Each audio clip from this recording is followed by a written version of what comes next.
First 50%, I want to say, was excruciatingly embarrassing. I feel like it was maybe a little overhyped.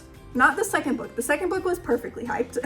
Genuinely laughed out loud, like a big hearty laugh from my core so many times while I was reading. Hi, welcome back to my channel. So it is September, which means it is time to wrap up everything that I read in August.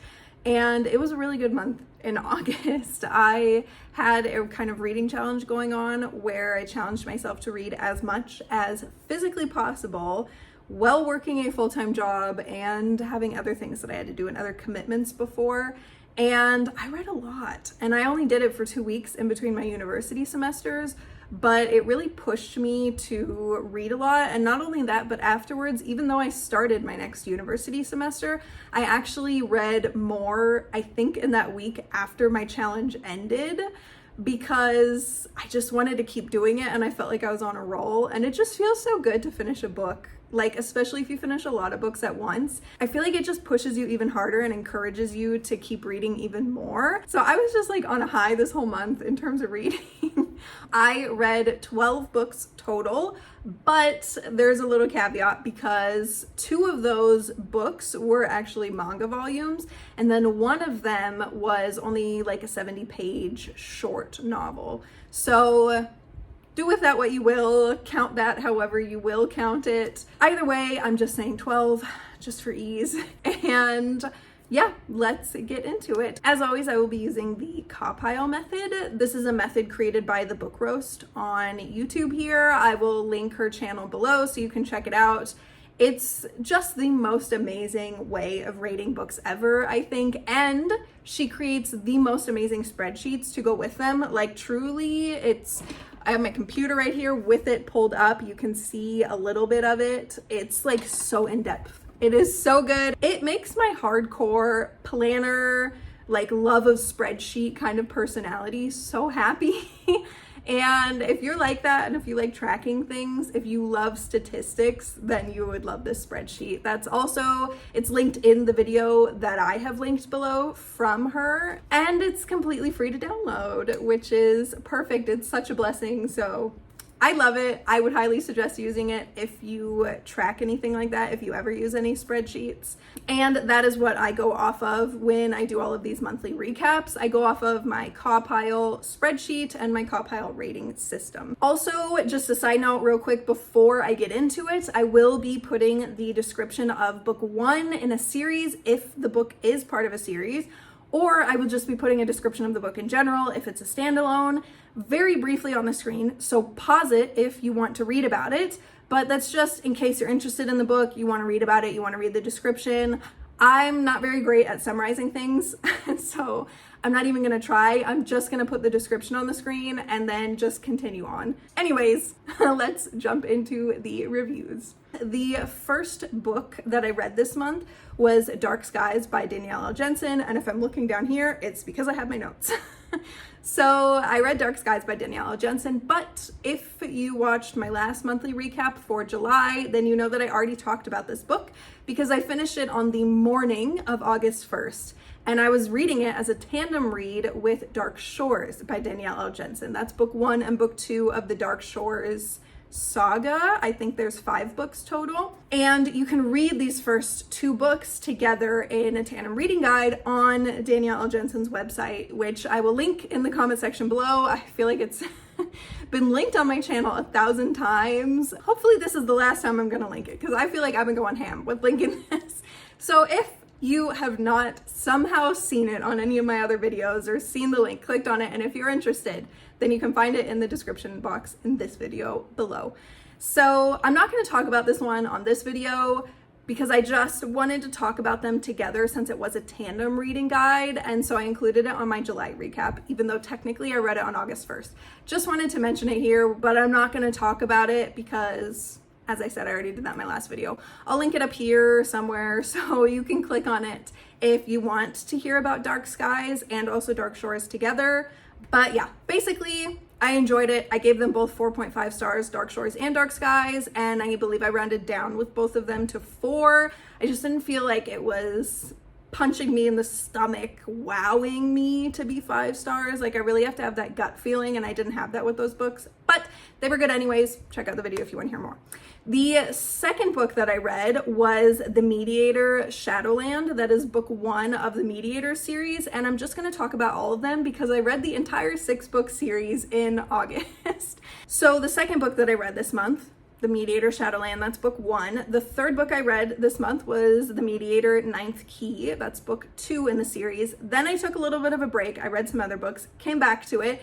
The 7th book that I read in August was The Mediator Reunion, which is book 3 in the 6-book series. Took a little bit of a break again, came back, and then books 9, 10, and 11 that I read this month was Darkest Hour, which is book 4, Haunted, book 5, and Twilight, which is book 6. So I will just talk about all 6 of them right now, so it's just together in one separate piece and it's not so segmented. And I'm not gonna rate them. You'll see over here that I don't have my traditional CAWPILE rating for these because this is my 4th or 5th time rereading this series. It might be my 5th time, which is crazy. And I just don't feel justified rating it after I've read it so many times. To me, it's a 5-star book, all of them. I rated all of them 5 stars because it's just so nostalgic and I just like it so much. I just am such a huge fan of the series. So I rated it 5 stars on Goodreads, but I just don't feel justified giving it a CAWPILE rating because I've read it so many times and it's more that it's nostalgic to me, and it's not that it's a new book where I'm experiencing it for the first time and I have fresh thoughts. They're just kind of honestly recycled thoughts that I'm having at this point in time. I have some fresh thoughts, but not enough to elicit a CAWPILE rating. So sorry, I'm not going to give it for these 6 books here. I'll just talk about them a little bit.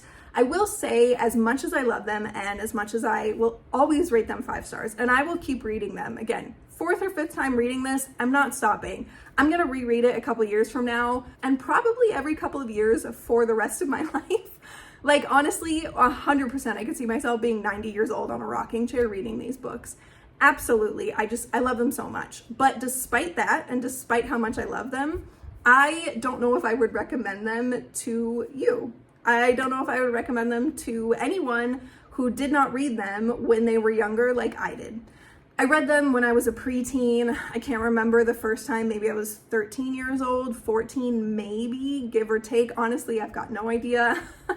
And I just feel like it was so impressionable to me at that point in time because it's written for a very young audience, and I was a young audience, and so it just really impacted me and I grew to love it. And then every time I read it, I just feel the love that I had for it back when I was a preteen. It truly was one of the books that started my really intense love for reading. I've always loved to read, but this was like really the beginning of like really seriously getting into it. So it just has a nice little place in my heart. But if that does not apply to you, which I don't think it applies to the majority of the world, then I don't know if you would like it because it is really cringy and it's really cheesy. And I feel like even when I was reading it this time, despite loving it so much, I kind of questioned if it was actually worth it to read it because it was so cringy in the first book. The entire first 50%, I want to say, was excruciatingly embarrassing.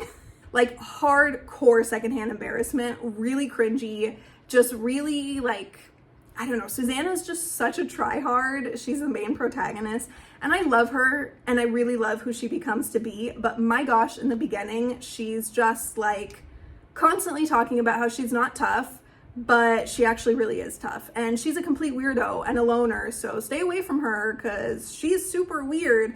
But it's like kind of like one of those pick-me girl kind of weird like speeches. It like really rubs me the wrong way. It's just really try hard and I don't like it. And luckily she really matures as the series goes on.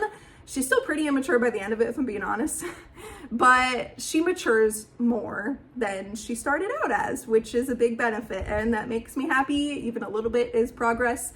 So I just don't know if anyone who does not have a place in their heart for this book would enjoy reading that. And I feel like the majority of the world would probably put it down within the first 30% because you really have to power through that. And I mean power through it to get to the rest of the book and the rest of the series that actually is good.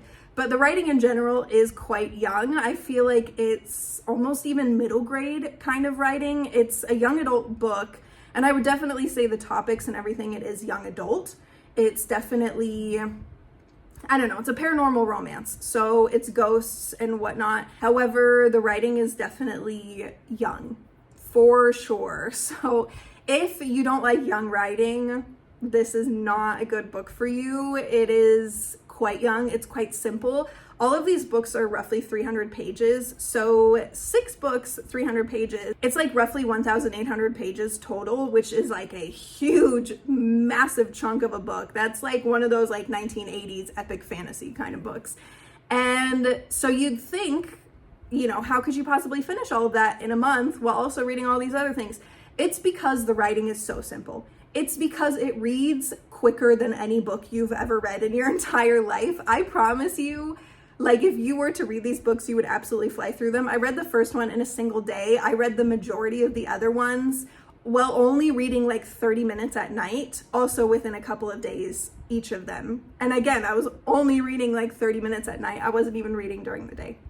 So these books are so quick and so easy to get through, which is a pro. But again, the cons are just how cringy it is. It's a very middle grade kind of writing style, very young. But if you don't mind that, and if you don't mind powering through the first 30%, the series definitely gets so much better as you go on. The last ones are just like perfect. But if you don't mind powering through all of that and you don't mind the cons that I've mentioned, then I think this probably would be a good book for you and you probably would enjoy it. I just think it's such a sweet series. I think the romance is kind of questionable. I didn't remember that actually the age gap between them is questionable. I genuinely don't know why Meg Cabot did this because there was really no need. Susanna Simon, the main protagonist, is 16 years old, and I don't really think that it fits her character, and I also don't think it really fits her life situations. I feel like being 18 would have made a lot more sense. I feel like it would have fit her as a character much better, and in general, it just would have been good. I assume she made her so young so that she would appeal to the younger audiences that Meg Cabot was targeting. But I also feel like when I was 13, 14, I would have loved to read about an 18-year-old girl who kicked ghost butts. I just would have thought she was really cool. So I definitely think there was really no reason at all for her to be 16, especially not when the love interest, Jesse, who is the best book boyfriend almost of all time. He's the best modern book boyfriend of all time, for sure. This book takes place in like 2005 or something like that, and it's like hardcore 2005 vibes. So if you want nostalgia on like the outfits, the slang, everything, this is the book for you. It is like so early 2000s. And so Jesse is like the perfect modern, realistic kind of boyfriend. Like he's a ghost. But I'm just saying, compared to fantasy book boyfriends, I wouldn't say he's the best. In terms of an actual real world, modern day time kind of couple or relationship, I don't want any of those contemporary romance book boyfriends. I want Jesse. Jesse is the best. He is so sweet, so wholesome, just, he's so perfect. But he's 20 years old and he's been dead for 150 years in this book. So he's had 170 years on planet Earth, okay? And he's interested in a 16-year-old girl. I don't know. I find it very questionable, and he's very good in the book. Like, if the author had to do this, she literally did not. But if she felt compelled to write a romance between a 16-year-old and a 20-year-old man, it's like the worst age gap ever. There's no reason on earth for a 20-year-old man to be romantically involved with a 16-year-old child ever. But if Meg Cabot for some reason felt like she was compelled to write that, which obviously she did, because why else would she do it? Then I feel like she did write it in the most respectable, wholesome way possible. Like, Jesse had some very strict and firm boundaries, and he would not cross them. Even when Susanna was like trying to cross them herself, Jesse still put his foot down and said no. And so At the very least, there's that, and it was done in the most respectful way possible. However, I just don't think it had to be done at all. I think Jessie could have been younger, Susanna could have been older, they could have met in the middle for sure. Susanna could have been older than Jessie. Like, there was no reason for her to do it the way that she did. So that's really like my only qualm with the book, honestly. But everything else in the book, like the cringiness, the awkwardness, whatever, I can completely overlook that because it's just such a good series in general. I just love it so much. And so then book number 4 that I read, and book number 12, the last book that I read this month, truly, I think on the final day of the month in August. It's part of a series. It's a trilogy, and I read book 1 and book 2, and it's Once Upon a Broken Heart by Stephanie Garber and The Ballad of Never After by Stephanie Garber. I have been waiting to read these books for such a long time. I will say the first book you can see from my CAWPILE rating. I actually did give this one a CAWPILE rating because this is my first time reading the series. So you can see by the ratings that the first one was not as good to me as the second one, and I rated it lower. And the first one I gave just a solid 4 stars on Goodreads. The second book, though, was so good, and I gave it 5 stars. A solid 5 stars. I absolutely ate up that second book. It was so good. The first one, I don't know, it just wasn't as interesting to me as I thought it would be, especially because so many people talk about this series and about how it's so much better than Caraval. And I honestly did not think the first one was better than Caraval. I liked the whole entire Caraval trilogy more. Potentially, I liked Once Upon a Broken Heart the same as Finale, which is the third book in the Caraval trilogy. That was my least favorite in the entire series. Potentially, I liked them the same, but sometimes I think I liked Once Upon a Broken Heart less. So then it's the entire Caraval trilogy up here, and then there's Once Upon a Broken Heart book 1 here. But then there's The Ballad of Never After here, because it was such a good book. I loved it so much. Like the hollow, that's all that I'm gonna say. If you've read the book, then you know.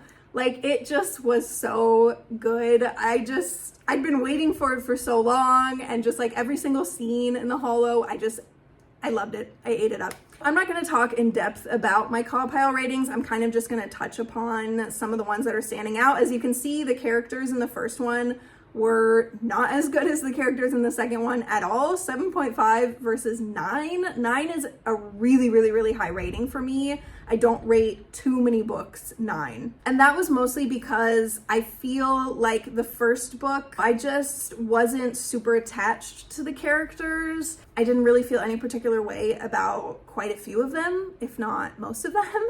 I had already read about Jax in the Caraval trilogy, and I kind of thought I had a good grasp on his character, but then in the first book, he just felt kind of different, and I think that was kind of hard for me to, I don't know, to realize and to get used to, I guess. And it's not like he was that different, it's just, I kind of had this vision in my mind of how I thought this book would go and how I thought he would behave in this book and what I thought would happen, and I don't know where I got these ideas from and these visions, because it was completely wrong. I don't think I actually knew at all what the book was about. Like, in my mind, I thought it was a completely different plot. I don't know what I was thinking. So anyways, I think it just took some time for me to get used to it and to realize, okay, this is not actually what I thought it was, it's something else. And then because so many people had talked about it being so much better than Caraval, I feel like I had really high expectations, and I should not have. Because I think it kind of ruined it for me. I do think it was a really good book. I gave it 4 stars, but I just think it's not, for me at least, was not better than Caraval. And just going in with those expectations kind of made me hypercritical of it, I guess. And especially of the characters, because I had that past connection with Jax. And then in general, the only other difference you can see between the first one and the second one is the ILE, the ILE of CAWPILE. And that is intrigue, logic, and enjoyment. And just in general, I don't know, I just wasn't really feeling the first book as much. But the second book, I feel like the plot was so strong in the second book. And in the first book, in typical Stephanie Garber fashion, I feel like it was just a lot of foundation laying. A lot of setting the scene and getting the atmosphere ready and preparing you for the plot and giving you the whole backstory and yada, yada, yada.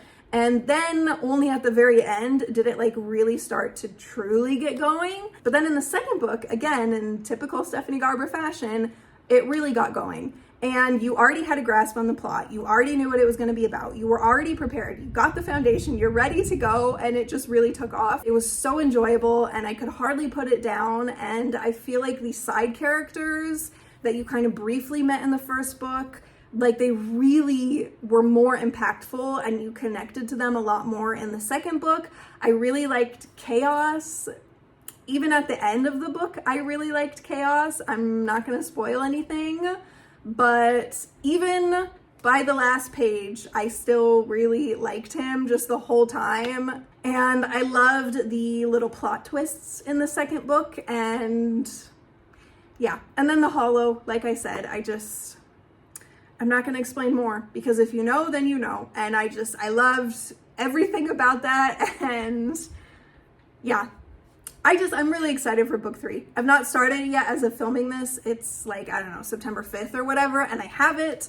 I've officially borrowed it as of a day or two.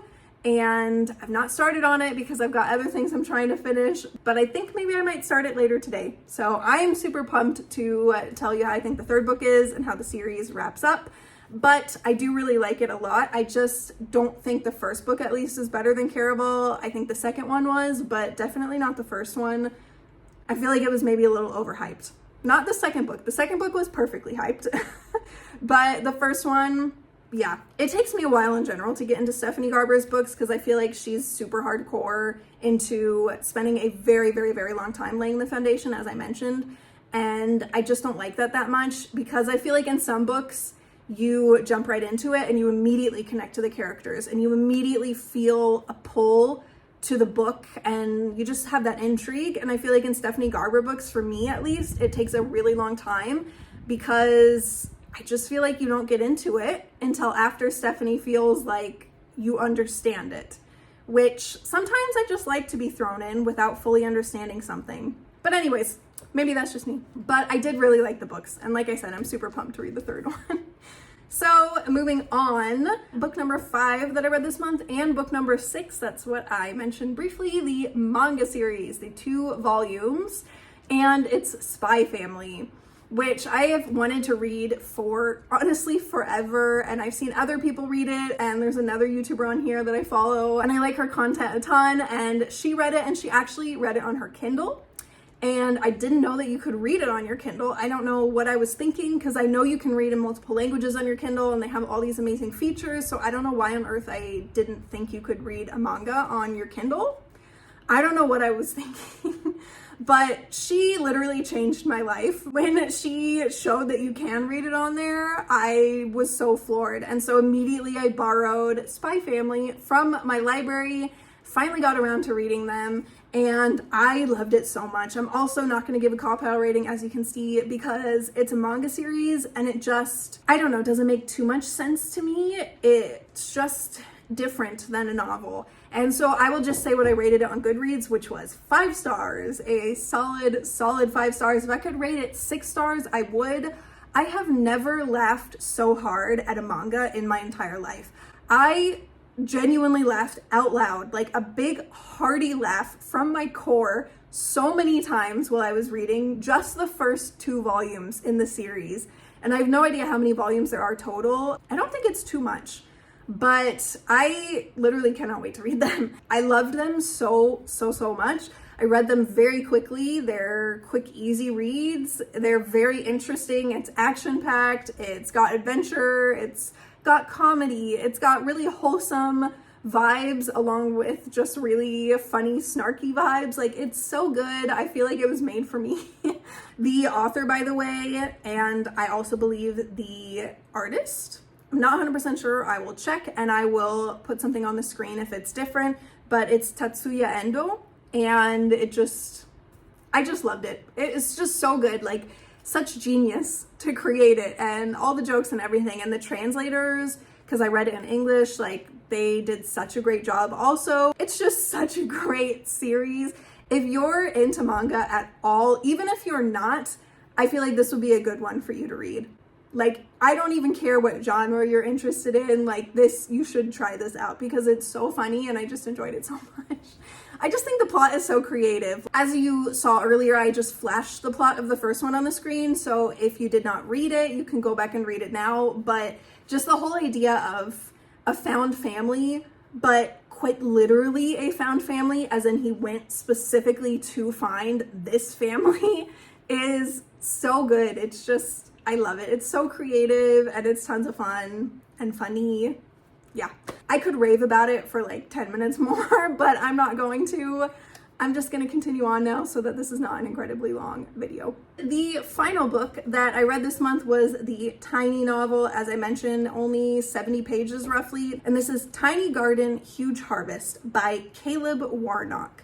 And as mentioned, just barely 70 pages. It is very, very, very short. I just wanted to read something about harvesting in wintertime. I have a terrace garden, as you've probably seen from my videos if you've watched any of them, and it's not an actual like in the ground garden because we are on the 3rd story. So there's not that much that we can do. It's a very, very big terrace. Honestly, it's huge, especially for Germany. But the issue is it's a terrace, it's not in the ground. And so it is considered a tiny garden. I don't have that much space. I just have cloth sacks basically for pots, like for the vegetables so I can move them around. And then I've got bigger pots for the things that are stationary. We've got grapevines and berries. We've got blackberries, blueberries, raspberries, pomegranate. And so I really have to maximize harvest with a small amount of space. And I'm really struggling with that in general, often, especially in winter time, because the winters here are not super harsh, but they're harsher than what I'm used to and what I learned when I was younger. Growing up in San Diego, California, it would barely even rain, you know, let alone actually getting cold or snowing or anything. I'm just not used to the snow, even though I've been living in Germany for honestly almost 10 years. I think it's been 8 years, maybe 9 this year. It's been a long time and I'm still not used to winter, especially not when growing plants. And especially not because I've only had this terrace for a year and a half. So I've only had one single winter with it and I lost a few plants. And so this book was advertised as a really good option if you're gardening on your balcony or a terrace or anything. If you're in a similar situation to me, this book was advertised as for you. And I think that it is, but I think it's pretty basic. It's only 70 pages, not even. It's like 69 or 68 or something. And so I understand you can't pack in that much information at once, but it definitely is pretty basic information. I feel like there's just maybe 2 or 3 pages on winter, which I really was hoping that there would be a little bit more. I don't know, I just feel like that's kind of the hardest thing about container gardening because the cold temperatures really impact the plants a lot more when they're above the ground and when they're in pots versus when they're in the earth. You can pack a ton of mulch over the earth and you can do a lot if plants are in the earth, but if they're above the earth and above the ground in a pot, there's really only so much that you can do. Of course, you can wrap it and whatnot, but that only helps so much, especially because I wrapped things last year and mice got into it and tore little holes through everything. Just like, oh, it was so frustrating. I just feel like it would have been nice to have a little bit more of an in-depth kind of overview of winter especially, and just in general some things and maybe some tips that were less basic and a little bit more advanced. But I did like the book overall. I gave it 4 stars. Again, as you can see, I'm not giving it a CAWPILE rating because it was so short. I just feel like it's not very fair. Also, it's nonfiction, which there's a CAWPILE rating system for nonfiction, but it just doesn't make any sense to me personally to rate it with a CAWPILE rating. I find it weird if it's only 70 pages. So I'm not going to do that, but I'll just tell you I rated it 4 stars. Specifically, I rated it 3.5 and then I rounded up to 4 on Goodreads. I think it was really good. And I think if it's your first year or you've not started, or even if, you know, you're years in, but you have not really learned that much from any books before, or if you've not really researched that much, then I think this is a really good book for you. I think it's great for beginners. I just think if you've done any research at all, and if you tend to have more experience, it might just be too easy for you and too basic. I still think the way it was presented was really good. And then there's a chart at the back, which is super helpful, about plants that are really great for containers and tiny areas, and kind of about how you can plant them closer than you think, and giving you some good companion plants and whatnot. And so the charts at the back of the book are incredibly helpful. I took so many screenshots, but in general, I just feel like it's pretty basic, and you can find charts like that somewhere else. You don't need to get this book just for the charts.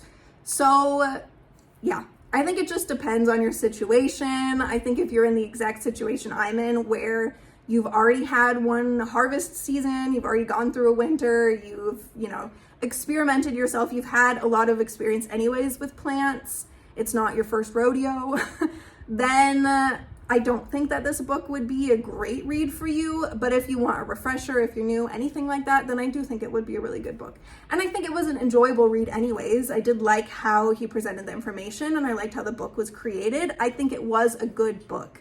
It just was not for me specifically, but I still enjoyed it anyways. Yeah, that is everything. Thank you for listening. Let me know if you've read any of these books before. Let me know if you happen to be a gardener on also like a tiny plot or a balcony, a terrace, anything like that. If you mostly plant in containers, you got a container garden, please let me know some of your top tips below, or some books that you really enjoy that are kind of a little bit more in depth, because I was really excited for this one. I've heard a lot about it, and it's not like I was disappointed in the book. I just was kind of disappointed that it was more basic than I expected. Anyways, let me know if you have any recommendations. Let me know if you read any of the other books on my list. Let me know if you read the Mediator series especially, because I really would love to hear from somebody else who's read it, and I'd love to hear if you read it recently as an adult, because it is a very different experience reading it as a 27-year-old, me right now, versus reading it as a 16-year-old. It's just so different, but it's still good. I still loved it. It's just very, very, very different. Anyways, I hope that you all have an amazing day, and I hope that you had an amazing August of reading, and that you will have an amazing September of reading, and I will see you in my next video. Bye.